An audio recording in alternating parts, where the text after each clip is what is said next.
Did you know that Photoshop ships with over 100 different filters that you can use in creative ways on your images? These filters are located under the filter menu, of course, and you can see this big long list. And again, there's over 100 that come with the product. These are also called sometimes plugins, and there's third-party companies that ship plugins that you can add to Photoshop to give yourself even more filters. Companies like On One Software or Alien Skin are some popular ones. But the ones that are built into Photoshop, I kind of break those up into two categories. There's the utilitarian type filters, and then there's the creative set. There are three subsets in that utilitarian category, at least in my mind. There's the sharpen filters, the blur filters, and the noise filters. And then I put everything else into this creative set over here on the right.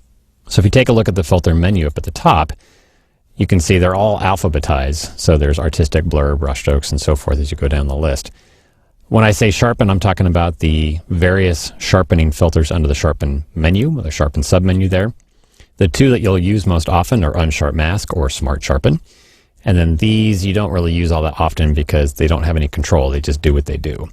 Under the blur submenu, there's quite a few different blurs, but the blurs you'll use most often are Gaussian blur, motion blur, radial blur, and then there's something called lens blur as well. In the noise category, there's add noise and reduce noise, and there's some other special features in here as well. But the two that you'll use the most are add noise to either add some grain back into a digital image or to reduce color noise to get rid of those distracting red, green, and blue pixels that can show up in shadow areas.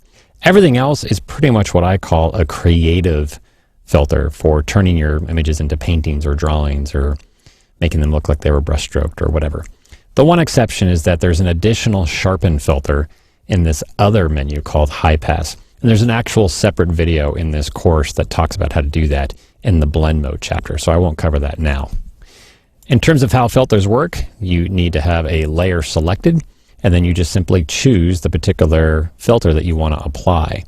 So if I choose this dahlia layer, you can see I've got two groups, the before group, I'll just turn the visibility on and off, and the after group. So this after folder of images have already had some filters applied to them. But if I want to apply a filter to the dahlia layer, I just select that layer, I go to the filter menu, and let's go to sharpen unsharp mask. This typically brings up a dialog box. The dialog box has a preview area. Right now the preview is blank because it's viewing a transparent part of this particular layer.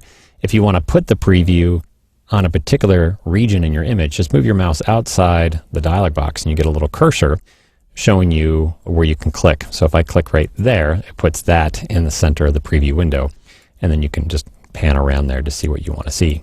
The other thing you might notice is when you click and hold, you see the before image in this little dialog, and when you let go, you see the after image. Each filter will have its various bells and whistles, its knobs and sliders to choose from to adjust the overall appearance or effect of that particular filter.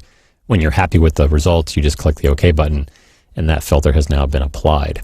Now, this is a destructive action. When you run a filter on just a normal layer like this, you are permanently changing those pixels. You can always undo, of course, Command Z or Control Z. But if you're not using something called smart filters, which we'll cover separately, filters applied to a layer are actually changing those pixels in a destructive manner.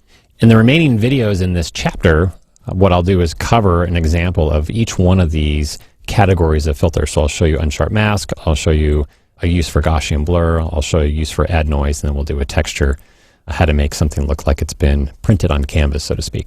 So join me in the next videos and we'll continue on with this topic.